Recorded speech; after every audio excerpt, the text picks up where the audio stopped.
You can take a seat. Those of you who don't know me, my name is April Colquitt. I am our Wellspring Kids Director here at Wellspring Church, and sometimes I get the chance to be here and teach a little bit to adults, which is so fun too. My passion is teaching, and so whether it's kids or adults, this is what I love to do. So how many of you love projects? How many of you are project people? Show of hands. You love to start new projects. You get excited to redecorate a room of your house. Aaron Dietrich, I see you on the front row. How many of you love to paint a room or paint furniture, or maybe it's just something like organizing your garage that you get excited to do? Some of you parents, I'm sure, were very excited about the project of sending your children back to school a couple of weeks ago. Are you still excited about that? Are you excited for a break tomorrow? You get to have the morning off a little bit with no school. I'm one of those people who get really excited to start new projects, and I love to get going and have a plan for what I'm doing. But oftentimes I find that as soon as I get started on that project, whatever it is, whether it's something at my house or even a project at work, there will be some sort of distraction that interrupts my focus. Like I have to stop and make dinner for my family. And so by the time I get all of that cleaned up and everybody's settled down for the night, I'm just too tired to go back to that work. And so I'll think, well, I'll pick it back up tomorrow, and inevitably somebody might wake up sick in my house. And so I'll spend the next day at the doctor's office taking care of sick people, and then the next day I'm trying to catch back up on work. And by the time I get back to that project, it's a lot harder. It's taking a lot longer than I thought it was going to, and I'll start to wonder, why did I start this? Is this even really worth it? Are any of you like that? I'll give you an example of a project like that I started once. When our first daughter was born, I had this big plan of making cute scrapbooks for my kids, baby books. And so when Allie was born, I made a really nice memory book for her of the first year of her life and all about, my pregnancy story and all these cute, fun things. And then when Sam, our second child, was born, I basically printed pictures and put them in a photo album and wrote little notes beside a few of them. And then when our third child was born, I was doing good just to get some pictures printed. In truth, I'm not sure she ever had a baby picture framed in our house. She might have been 3 before we ever framed a picture of her. It's not because we don't love Emily, it's just that I was so busy and so distracted by all the other urgent things. And isn't that how it is? No matter what that project is, whether it's work-related or school-related or maybe even a new relationship that you have, it can be difficult to finish what you start because of all the distractions.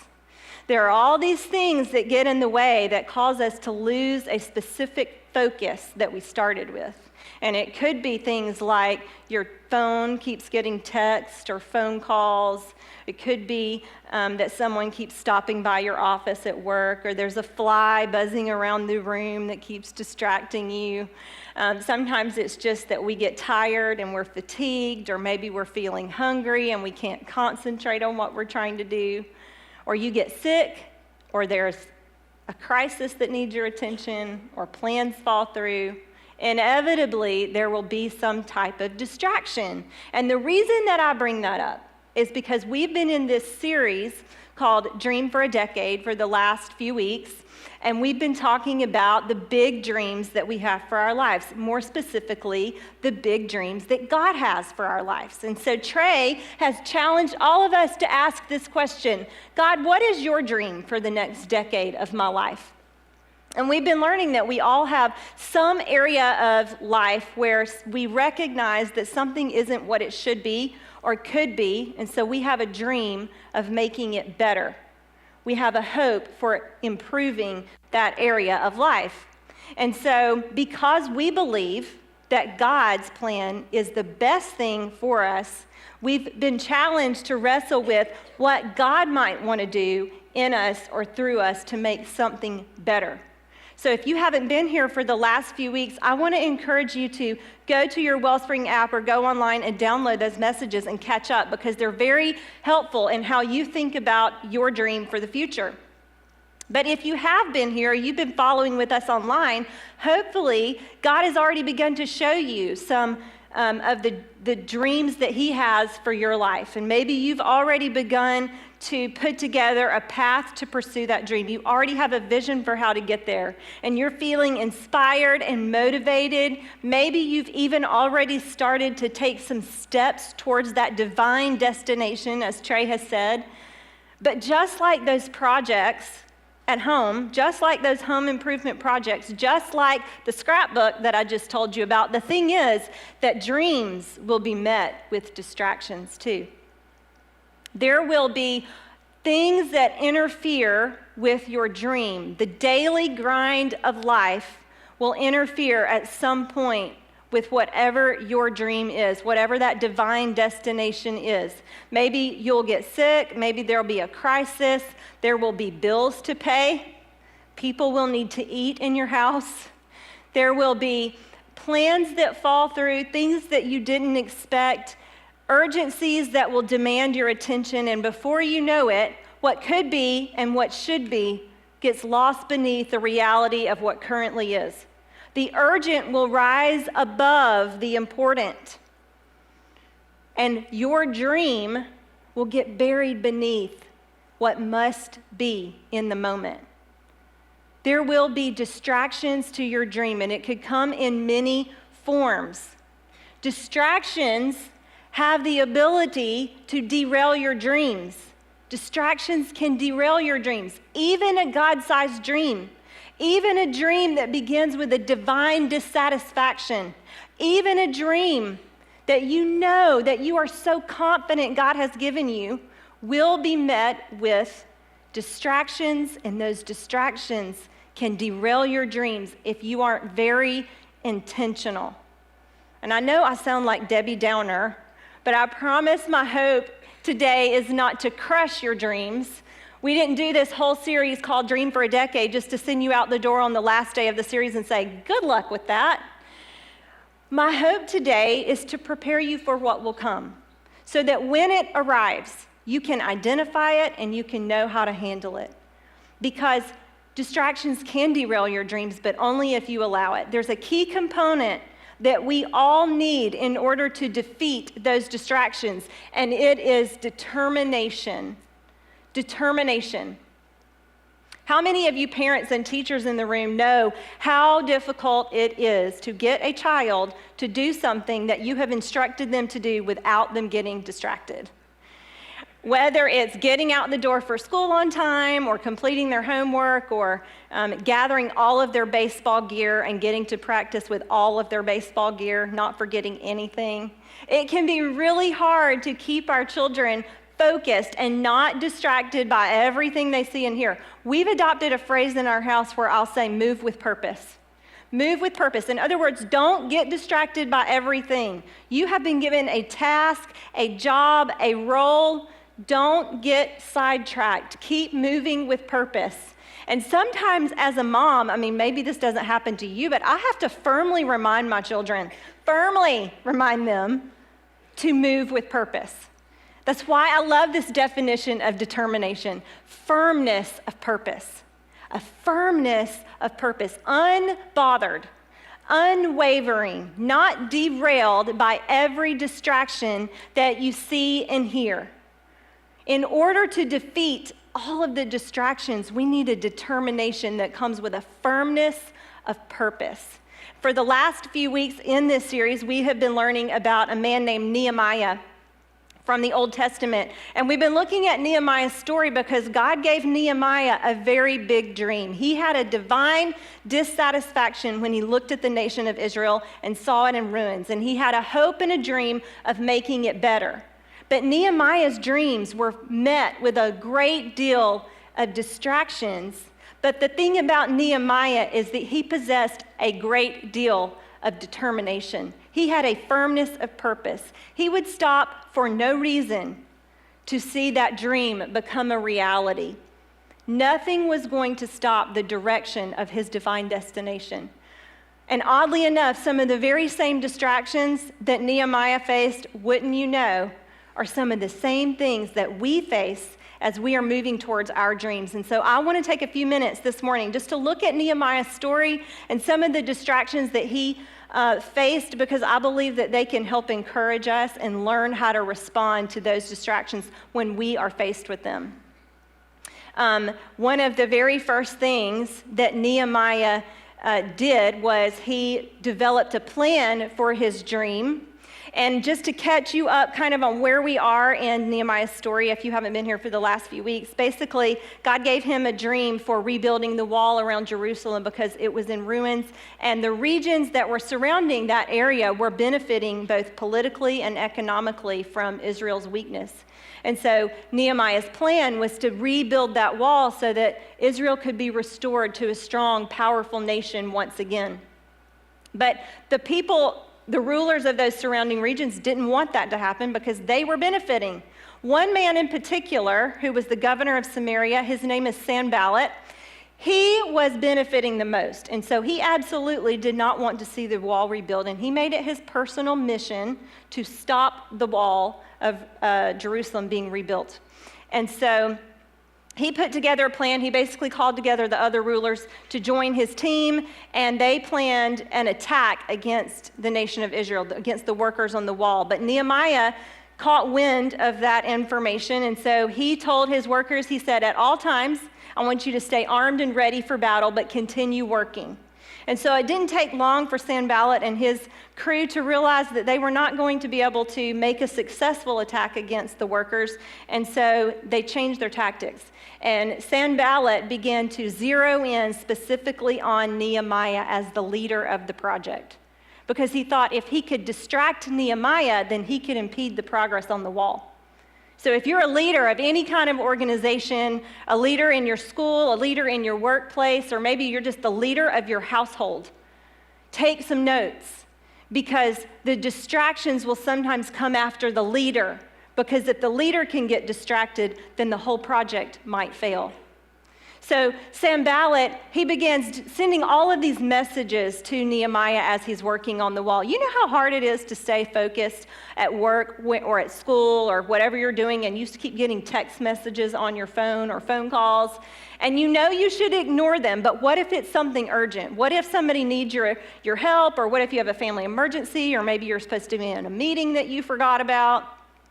I wouldn't know anything about that, but Nehemiah can't just silence his phone. There are people constantly coming to Nehemiah saying, excuse me, sir, we have a message for you. Excuse me, Nehemiah, we have another message for you. And it's over and over and over.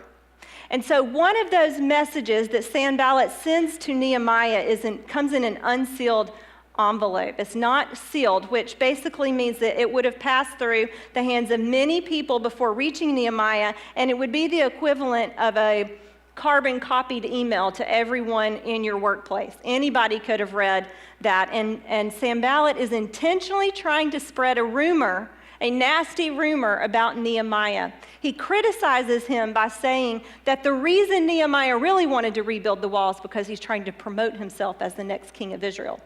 And it's completely untrue. But at that time, that kind of rumor had the ability to derail Nehemiah's dream by turning his own people against him. Distractions can derail your dreams, especially when they come in the form of criticism.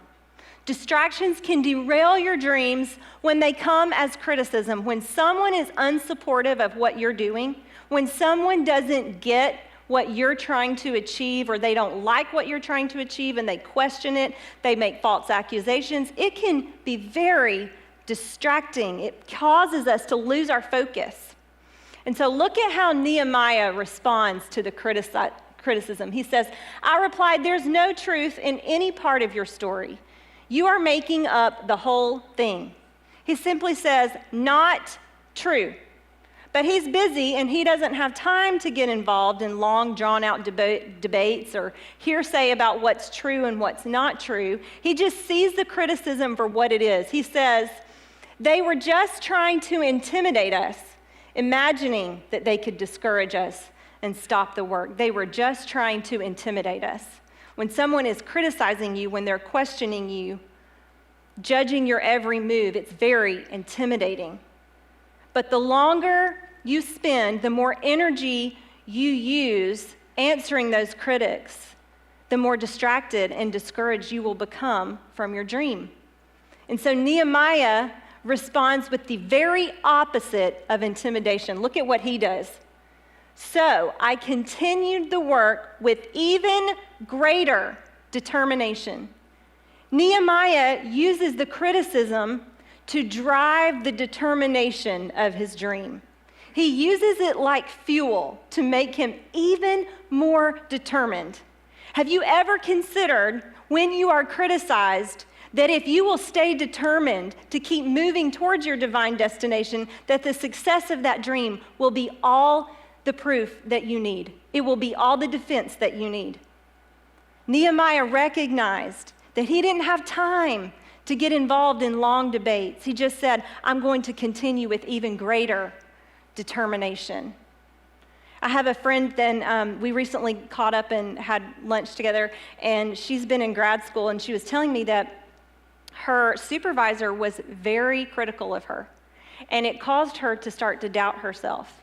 She started wondering why she had worked so hard towards this career, and she was so intimidated and so discouraged that even when she graduated, she wasn't applying for any jobs. She wasn't going to any interviews because she was so intimidated by the criticism.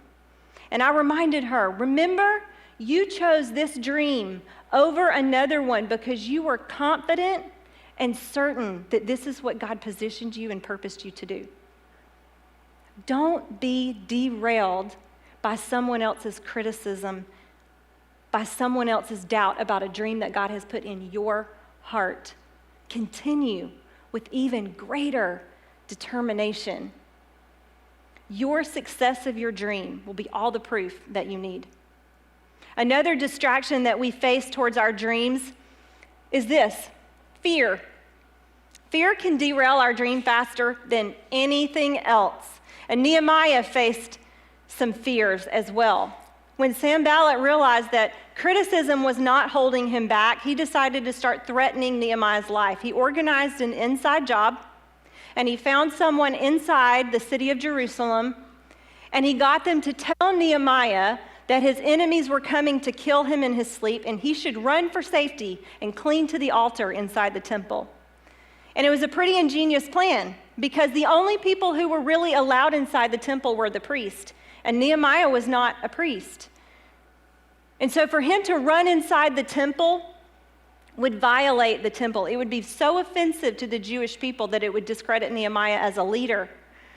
And what happened is Sanballat assumed that Nehemiah would value his life over the law. What he did not take into account is how Nehemiah valued his life in relation to his dream. Look at how Nehemiah responds when he's told to run for safety. He says, should someone in my position run from danger?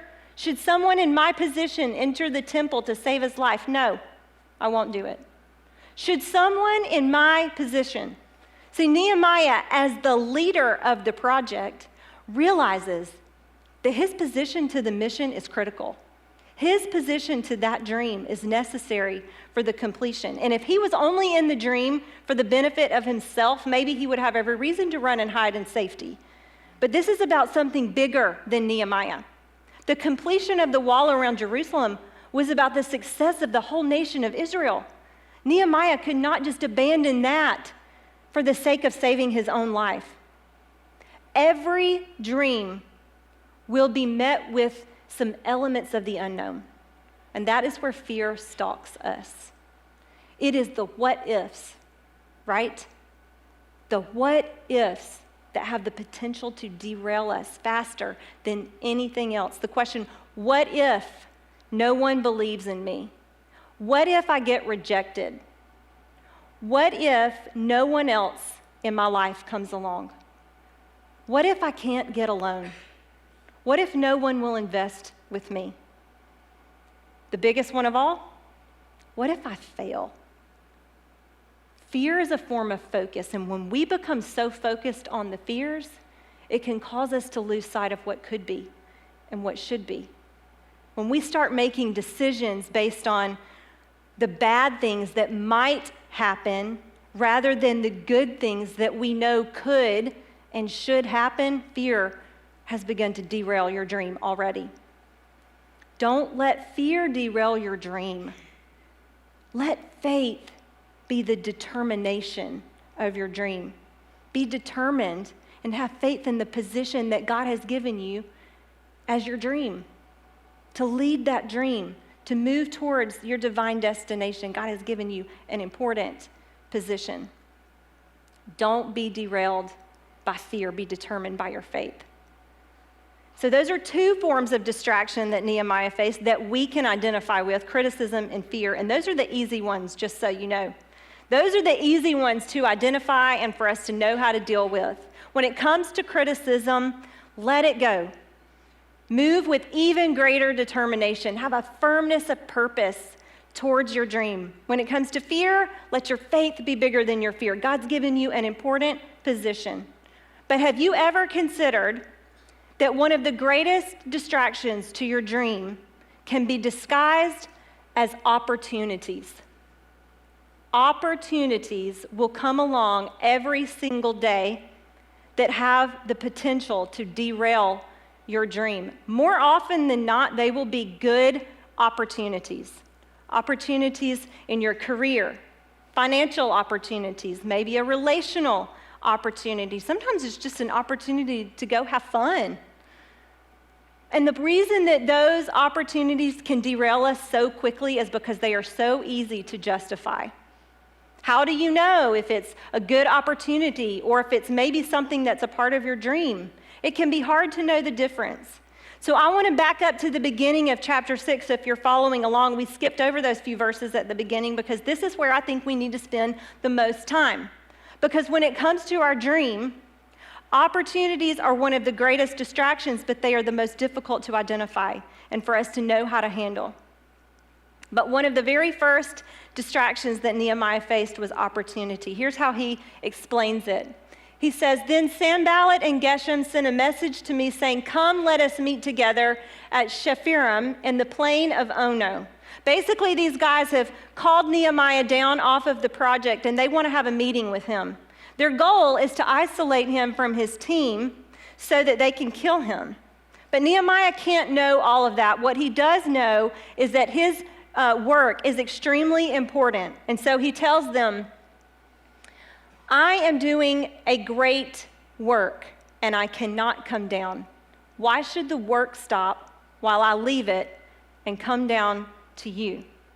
I'm doing a great work." In other words, I don't know what this meeting is about, but I've got important work going on over here, and I can't just leave and abandon it because my work will suffer if I leave and come meet with you. Sometimes we will have to say no to some good things in order to accomplish the important things, especially when those good things interfere with the vision things. Nehemiah had no idea what that meeting was about, but it could have been a good opportunity. Could have been a political opportunity for Israel. Maybe they wanted to sign a peace treaty. He didn't know.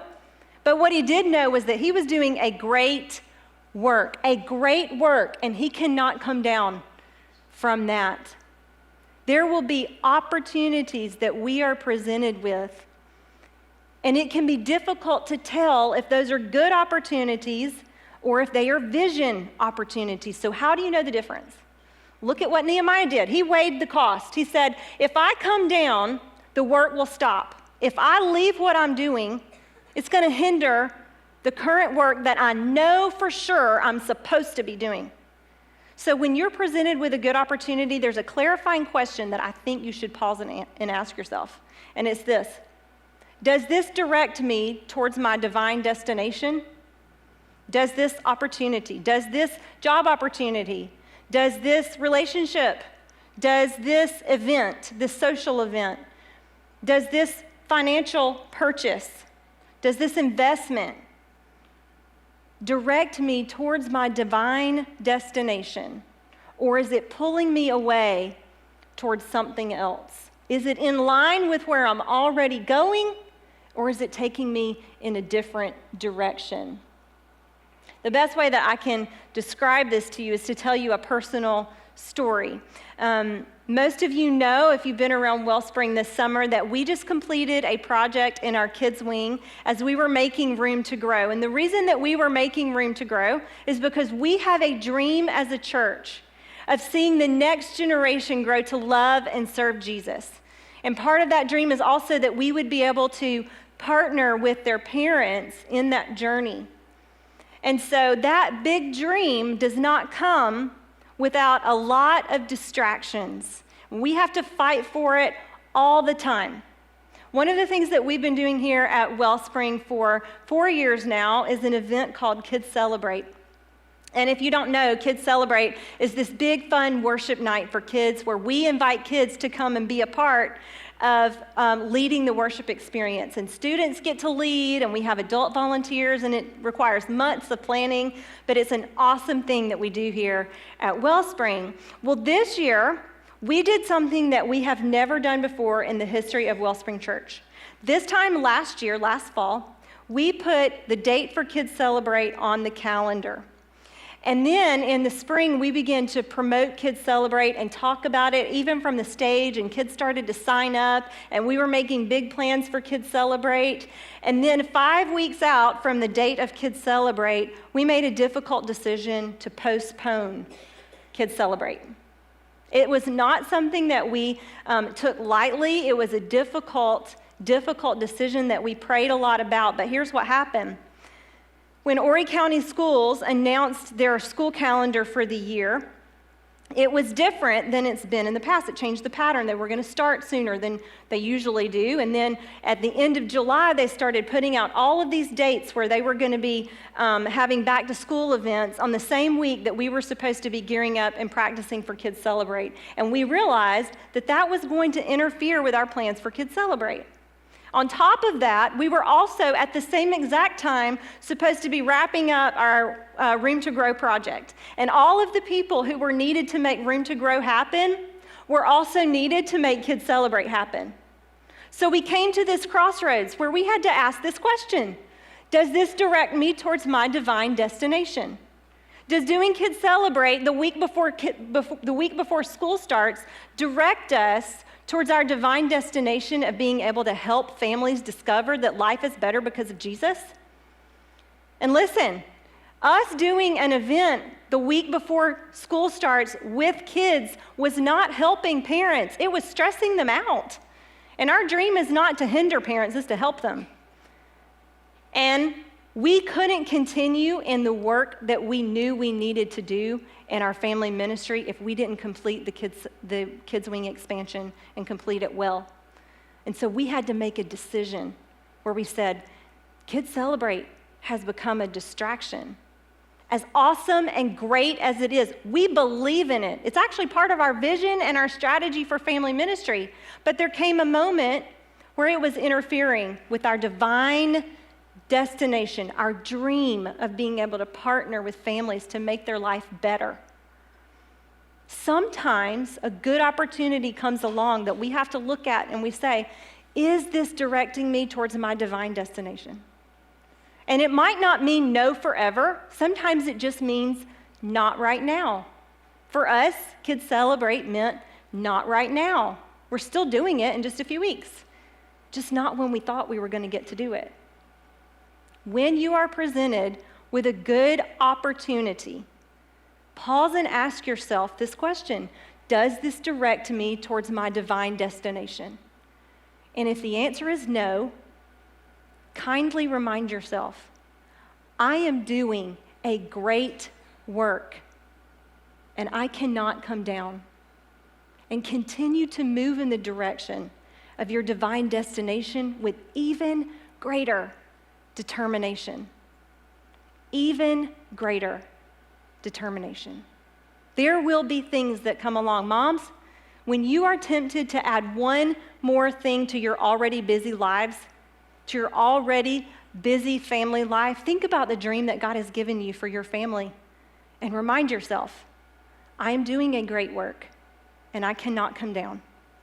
Men, when you bring your work home and you have plans for heading to your study after dinner to continue working, look around your living room at your family and remind yourself, I'm already doing a great work and I cannot come down. Students, single people, when you're presented with an opportunity for a relationship that you know is not God's best for you, don't settle. Trusting and waiting for God to ready you for the right person at the right time is a great work. You cannot come down from that. Or maybe you have a dream of eliminating your debt, but then you're presented with an opportunity to take the trip of a lifetime. Remind yourself, I'm doing a great work, and I cannot come down. Your dream will be met with distractions that have the potential to derail your dream. They might come in the form of criticism. They might come in the form of fear. They might come in the form of good opportunities.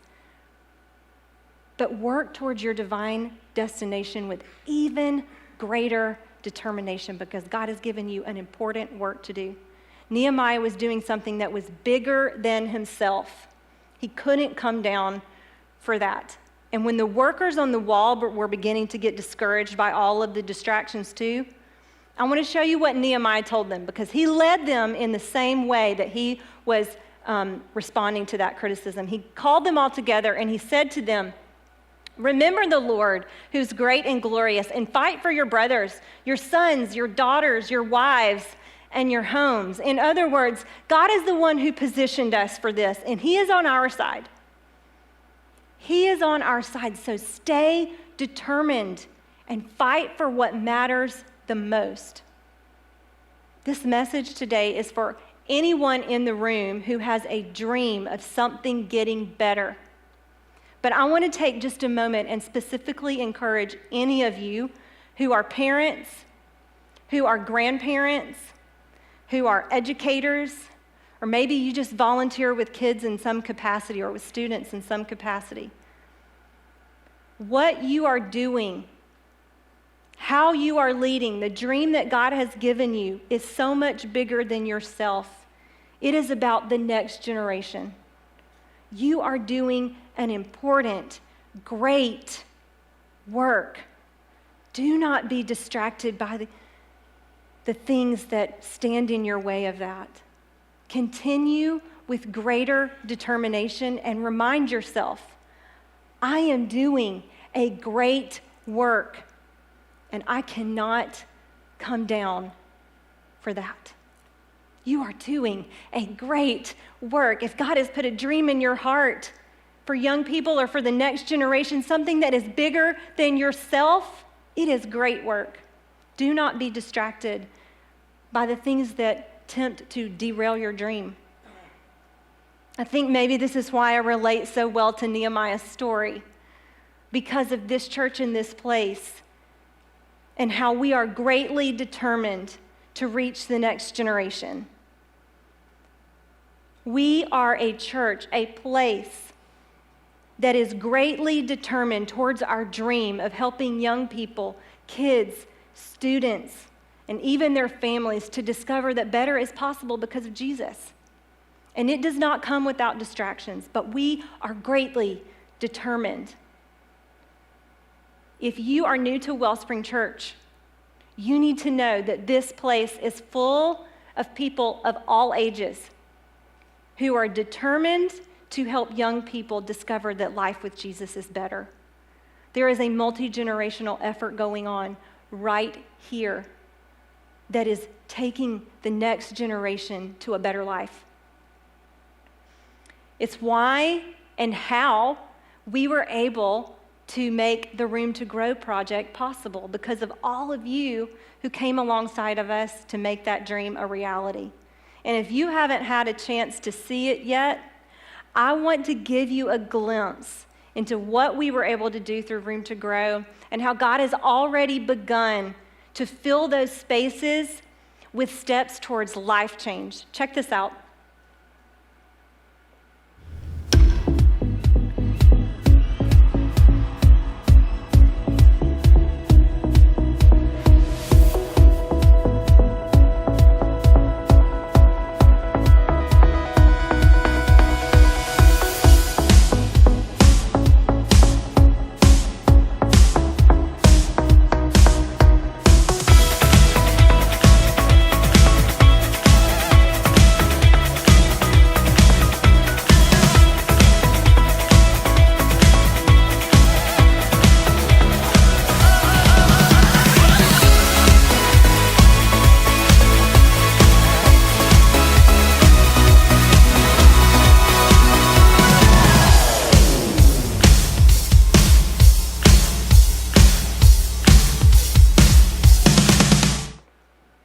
Some of the faces, you can clap for that.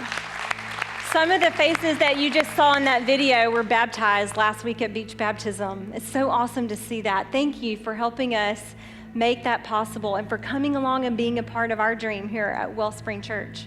But no matter what your dream is, we hope that you will leave here today with an even greater determination, that you will not be derailed by the distractions that you face, but that you will work with determination towards the divine destination that God has put in your heart, and that you will continue to fight for what matters the most.